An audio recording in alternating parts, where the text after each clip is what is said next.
Oi, turma, tudo bem com vocês? Na aula de hoje, nós vamos falar sobre a fisiologia do sistema imune.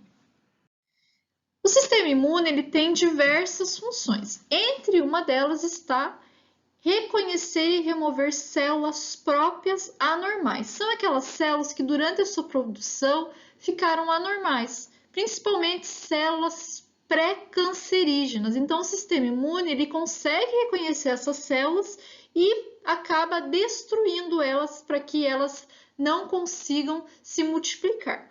Caso nós tenhamos alguma deficiência no sistema imune ou essa reprodução das células seja maior, acaba acontecendo o desenvolvimento do câncer.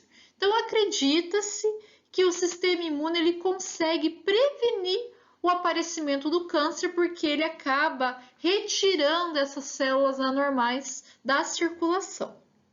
Outra função importante do sistema imune é remover células mortas danificadas. Então, células que morreram ou que foram danificadas por causa de algum patógeno, por exemplo, o sistema imune ele retira da circulação, porque elas não têm mais função para continuarem circulando. E outra função, e eu diria que é uma das principais funções do sistema imune, é proteger o corpo contra patógenos, contra micro-organismos, como bactéria, fungo, vírus, né? Que aí nós lembramos aí do coronavírus. E também ele tem uma função muito importante na remoção de parasitas. Então, nós sabemos que o sistema imune consegue combater parasitas maiores, e isso é bem interessante também. Mas o sistema imune ele também pode falhar, ocasionando respostas não desejadas. Entre essas respostas não desejadas, nós temos as respostas incorretas, que causam doença autoimune. O que acontece nessa doença autoimune? O sistema imune começa a combater células sadias do organismo e isso faz com que ocorra inflamação e também morte das células naquela região. Por exemplo, artrite reumatoide é uma doença inflamatória crônica que afeta as articulações. Então, as células do sistema imune vão lá e combatem as células da articulação, ocasionando a doença artrite reumatoide. Nós temos também respostas exageradas, principalmente quando a gente fala de alergia. Então, geralmente, as pessoas, por exemplo, recebem picada de uma abelha. Elas vão ter uma resposta alérgica a essa picada, que é o sistema imune tentando combater a toxina da abelha. Mas algumas pessoas vão ter uma resposta extremamente exagerada a uma picada que vai levar essa pessoa para o hospital. Então, é uma alergia muito maior do que daria uma resposta imune normal. E, por último, nós temos a falta da resposta, quando o paciente tem imunodeficiência. Essa imunodeficiência ela pode ser ocasionada por distúrbio genético ou adquirido.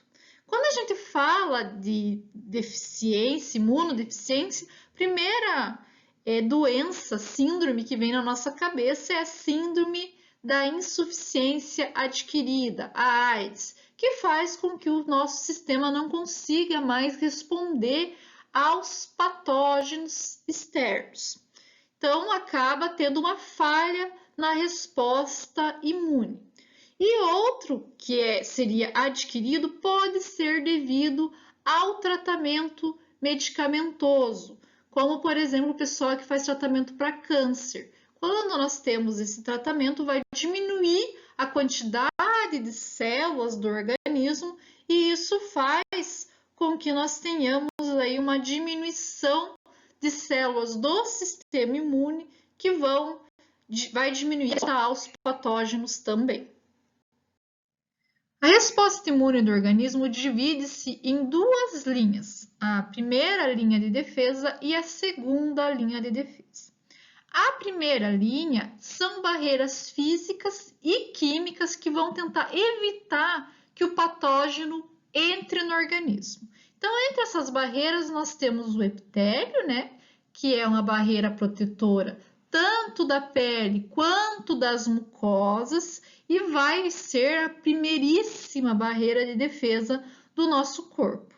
Se acontecer, por exemplo, nós nos alimentarmos com algo que possa causar uma doença, então nós teremos aí as secreções salivares e também outras secreções como muco, que vão atuar liberando imunoglobulina para interceptar e inativar os patógenos que estão sendo ingeridos e também os que estão sendo inalados. E quando eu falo inalados, vocês pensem que o nosso pulmão ele tem uma grande quantidade de muco para segurar esses patógenos, e não somente micro-organismos, pode ser substâncias, pode ser poeira, que vão ficar presos nesse muco e não vão conseguir entrar no nosso organismo.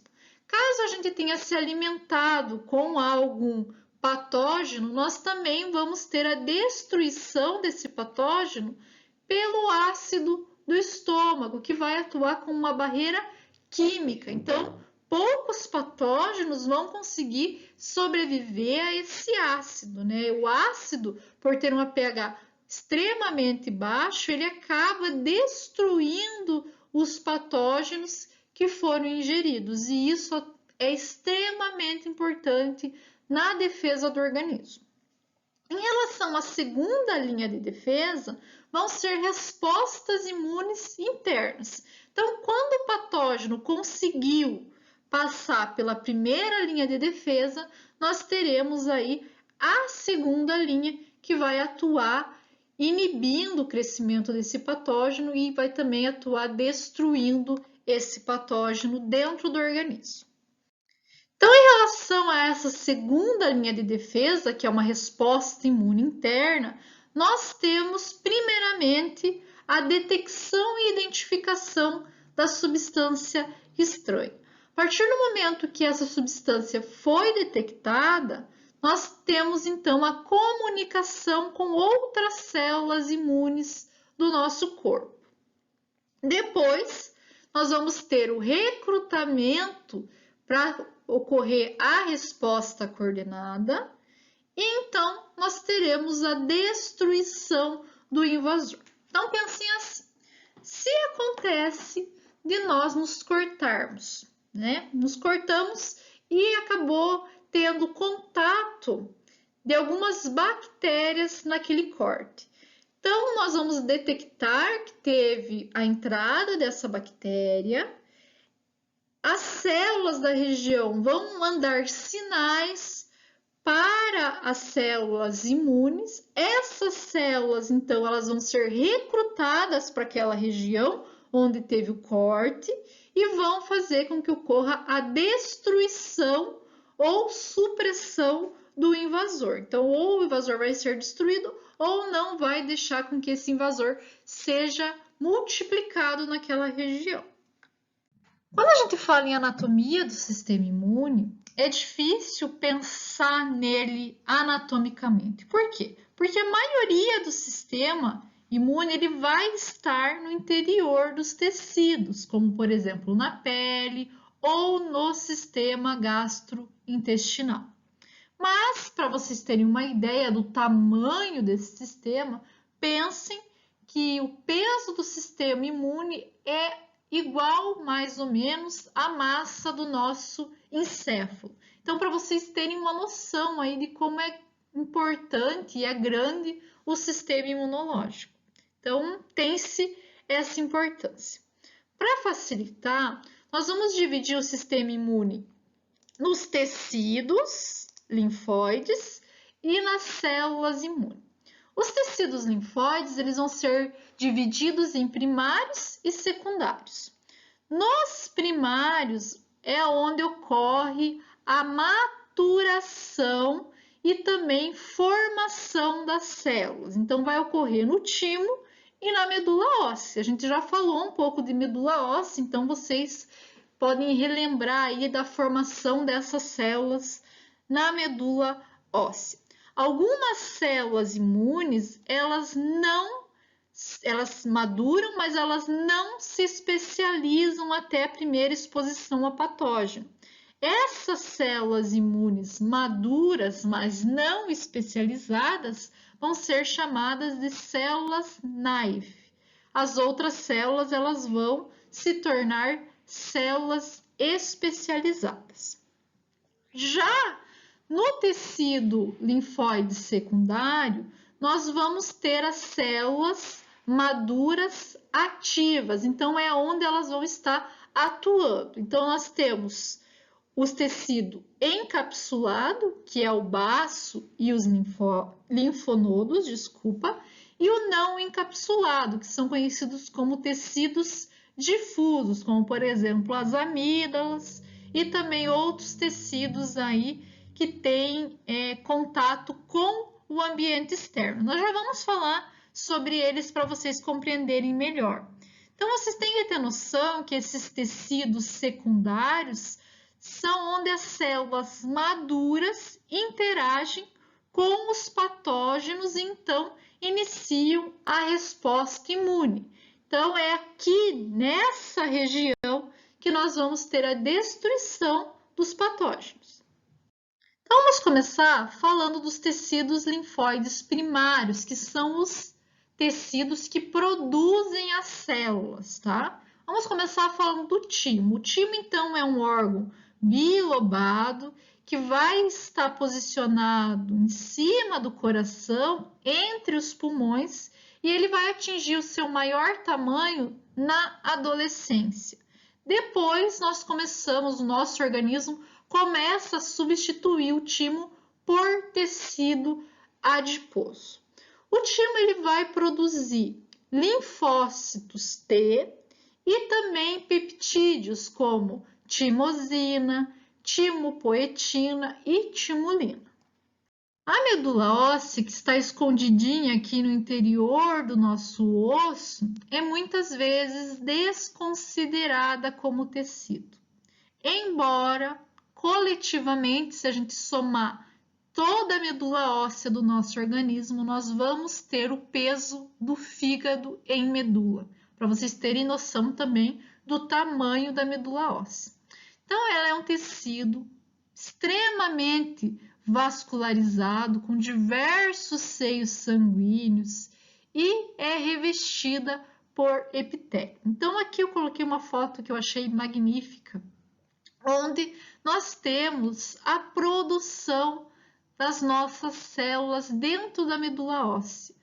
E como ela é extremamente vascularizada, após a produção e maturação, nós vamos ter então o envio dessas células diretamente para a corrente sanguínea.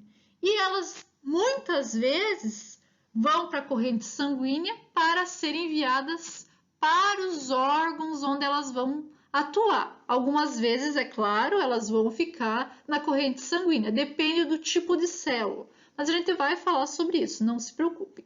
Então, eu coloquei aqui para vocês relembrarem até da maturação do eritrócito. Então, vem aí da célula tronco, ele vai maturando até que a célula, expulsa o núcleo e ela vai ser uma célula não nucleada que vai atuar no transporte de oxigênio e tem uma importância muito grande em relação a isso. Nós também temos aqui os fragmentos sendo liberados dos megacariócitos que vão formar as plaquetas. E aqui nós temos a célula tronco fazendo com que ocorra a maturação do neutrófilo, que vai também para a corrente sanguínea. Nós também temos aqui nessa imagem os macrófagos, monócitos, linfócitos, que estão sendo então madurecidos nessa região para a liberação para a nossa corrente sanguínea.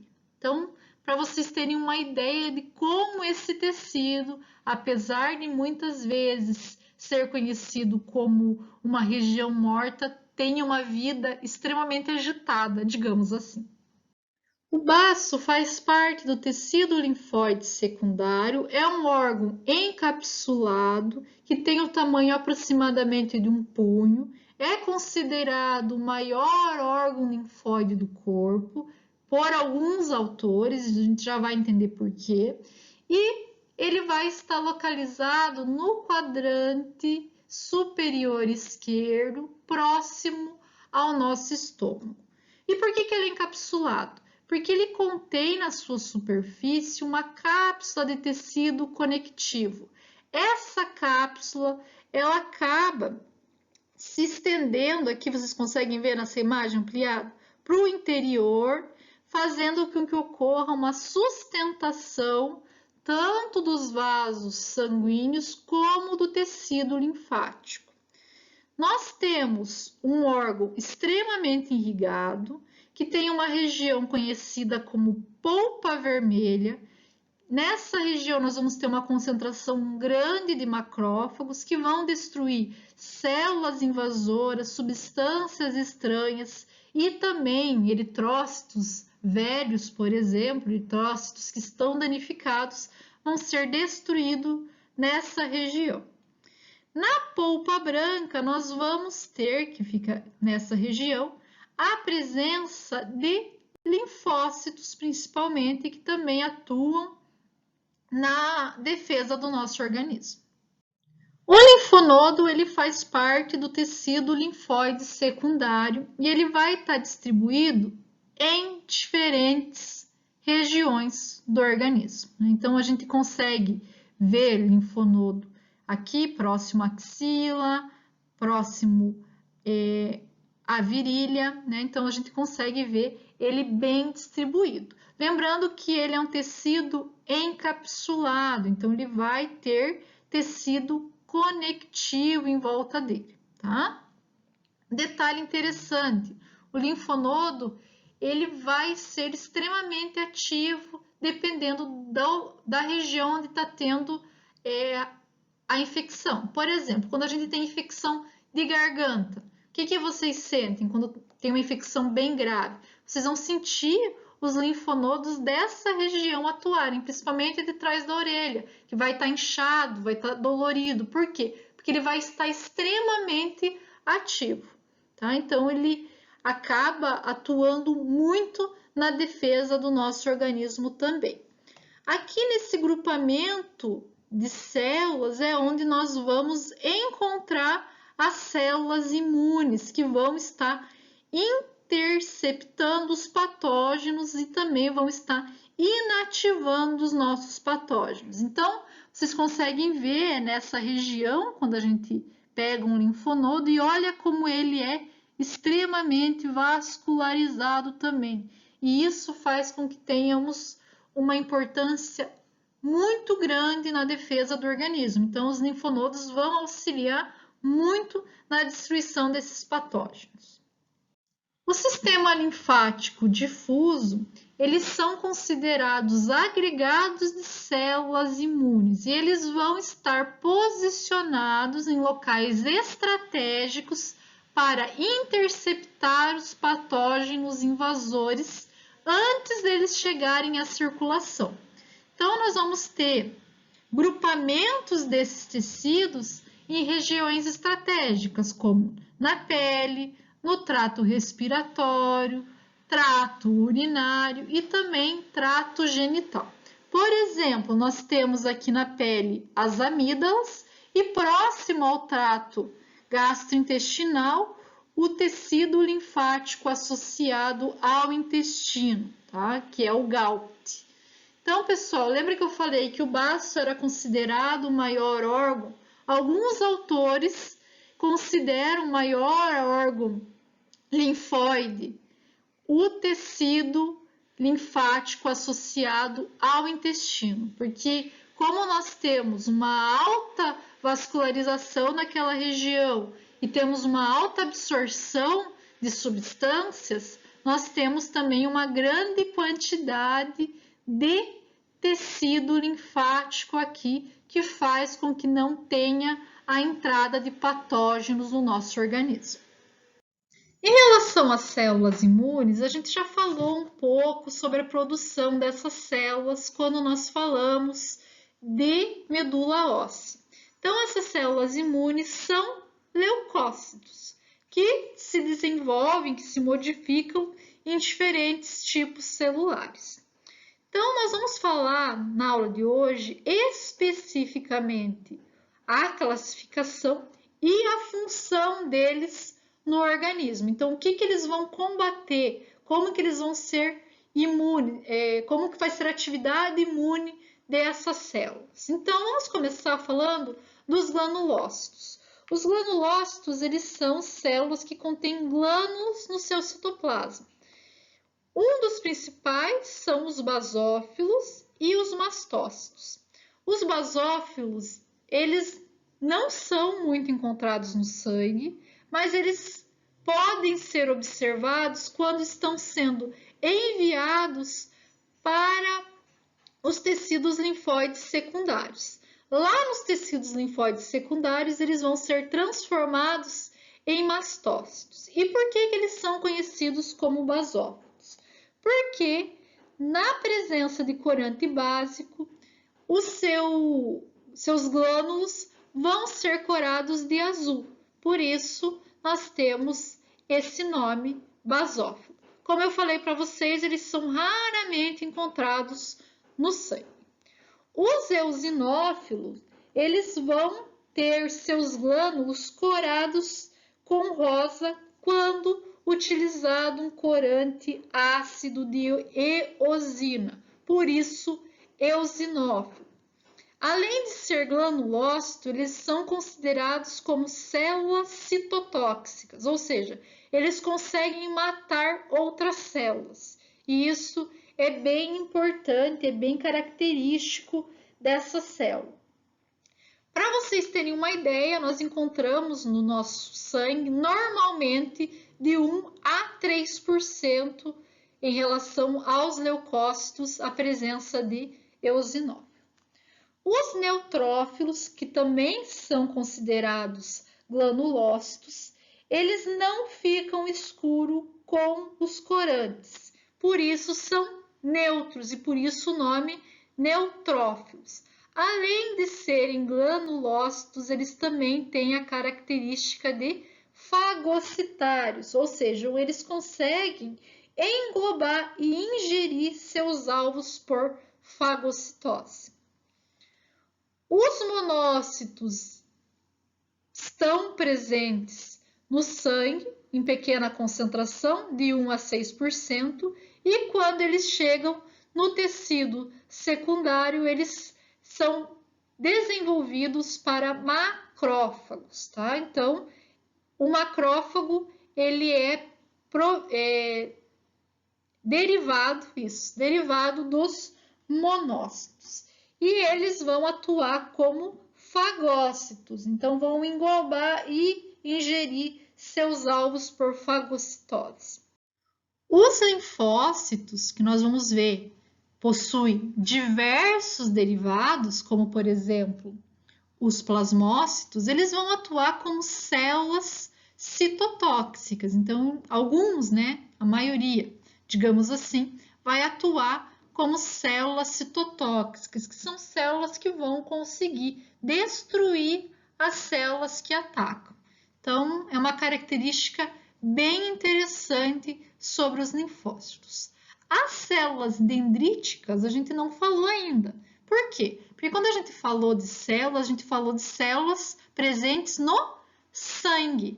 As células dendríticas, elas não estão presentes no sangue e por isso a gente não falou delas. Eu vou falar sobre cada uma delas nos próximos slides para vocês entenderem como que elas atuam. Mas antes disso, eu quero que vocês prestem bem atenção aqui, ó, na porcentagem desses leucócitos no sangue. Então, como eu falei, basófilos e mastócitos são raros. Os mastócitos, eles vão estar presentes no tecido. Eosinófilo, de 1 a 3%. Neutrófilos vão ser os que têm maior presença no sangue, de 50 a 70%. Os monócitos, eles vão estar aí entre 1 a 6%. Os linfócitos de 20 a 35% e as células dendríticas não estão presentes no sangue. Os basófilos e os mastócitos, eles são células conhecidas por liberar mediadores que contribuem para a inflamação. Então, os glânulos dessas células contêm histamina, heparina, citocina, outras substâncias também que envolvem a resposta imune e a resposta alérgica. Os basófilos, como eu falei para vocês, estão presentes raramente na circulação. E os mastócitos são derivados dos basófilos que vão estar presentes nos tecidos conectivos, principalmente na pele, nos pulmões e também no trato gastrointestinal. O eosinófilo, por sua vez, eles vão atuar contra parasitose. Então, quando nós fazemos um exame de sangue e tem um aumento maior que 3% de eosinófilo, nós já suspeitamos de infecção por parasitas, tá? Então, é comum, quando a criança está infectada por um parasita, ou um adulto, é claro, ter um aumento na concentração de eosinófilo. O eosinófilo ele vai atuar como célula citotóxica. Lembra que eu falei para vocês no slide lá onde eu mostrei todas as células junto. O que eles vão fazer? Eles vão atacar os parasitas que foram cobertos por anticorpo. Eles também vão ser responsáveis pela reação alérgica, então pode ocorrer um aumento caso o indivíduo esteja desenvolvendo alergia, pode ter um aumento na circulação de eosinófilo, e ela vai atuar contribuindo para a inflamação local e também para o dano tecidual. Então, nós vamos ter aí liberações de enzimas tóxicas, substâncias oxidativas, neurotoxinas que são derivadas desse eosinófilo, que vão causar alergia na região, vão causar processo alérgico, tá? Nós vamos encontrar esses eosinófilos principalmente nos pulmões, no trato genital e urinário, trato gastrointestinal, principalmente porque a maioria dos parasitas gastrointestinais vão ser combatidos por ele, e também no tecido conectivo da pele. Os neutrófilos são os leucócitos mais abundantes, como eu já falei para vocês, na circulação. Então, eles vão atuar ingerindo tanto bactérias como outras substâncias estranhas. Na infecção bacteriana, eles vão ingerir e destruir as bactérias, vão também liberar algumas citocinas que vão causar febre, por exemplo, como os pirogênicos, e também vão causar inflamação, como alguns mediadores químicos. Febre é importante, pessoal, no sistema imune. Por quê? Porque o aumento da temperatura no nosso organismo acaba inativando essas bactérias porque elas não conseguem sobreviver a determinadas temperaturas. E é por isso que o nosso organismo muitas vezes acaba aumentando a temperatura através dessas substâncias pirogênicas para que tenha um combate a essas bactérias. Quando nós falamos de localização, como eu já falei para vocês, a maioria vai estar presente no sangue e pode ocorrer dessas células saírem do sangue para o local extravascular quando nós temos algum dano ou infecção naquela região. Os monócitos, como nós já falamos, são precursores dos macrófagos. Então, no tecido, os monócitos eles vão aumentar de tamanho e vão se diferenciar em macrófagos. e os macrófagos é que vão atuar como células imunes, né? Como células de defesa do nosso organismo.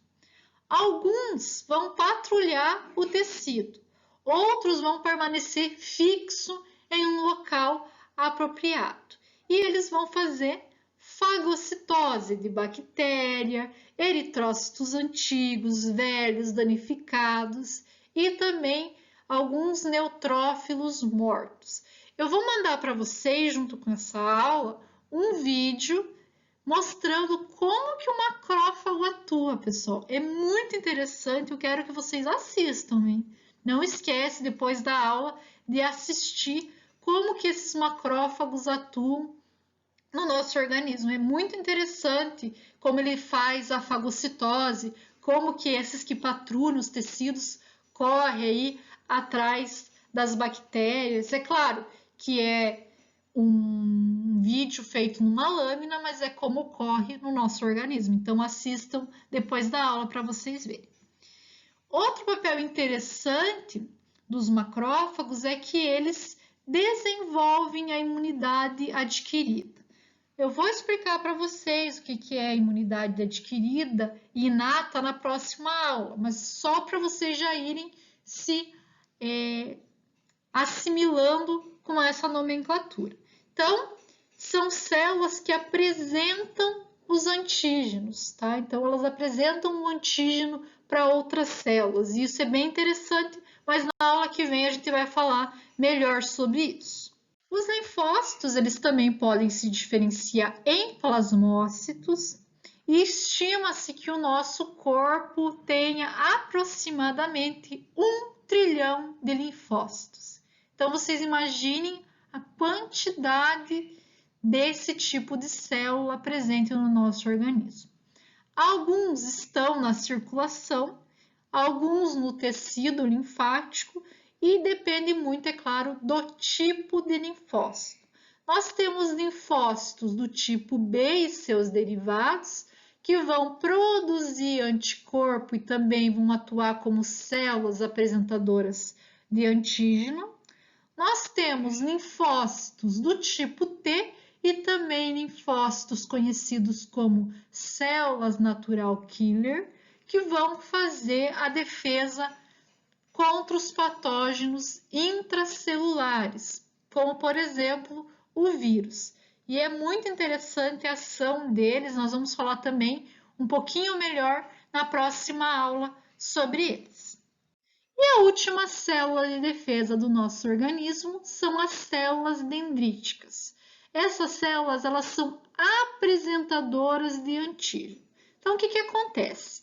Elas reconhecem o antígeno no organismo e vão migrar para os tecidos linfóides secundários, como, por exemplo, os linfonodos, onde elas vão apresentar esse antígeno para os linfócitos e vão ativá-los para que eles atuem na defesa do organismo. Então, é extremamente importante a ação dessa célula no organismo, tá? Nós vamos encontrar essas células dendríticas em diversos órgãos, tá? Um dos órgãos que eu já falei para vocês é a pele, e lá na pele nós temos ela como células de Langers, tá? Só para vocês relembrarem um pouquinho que a gente já falou um pouco sobre essa célula também. Então, pessoal, para não deixar nossa aula muito cansativa, eu dividi hoje apresentando a anatomia do nosso organismo e na próxima aula nós vamos falar detalhadamente o que é a imunidade adquirida, o que é a imunidade inata, como que o organismo atua combatendo essas células, tá? Qualquer dúvida, me mandem mensagem, como sempre, né? Estou à disposição. Obrigada!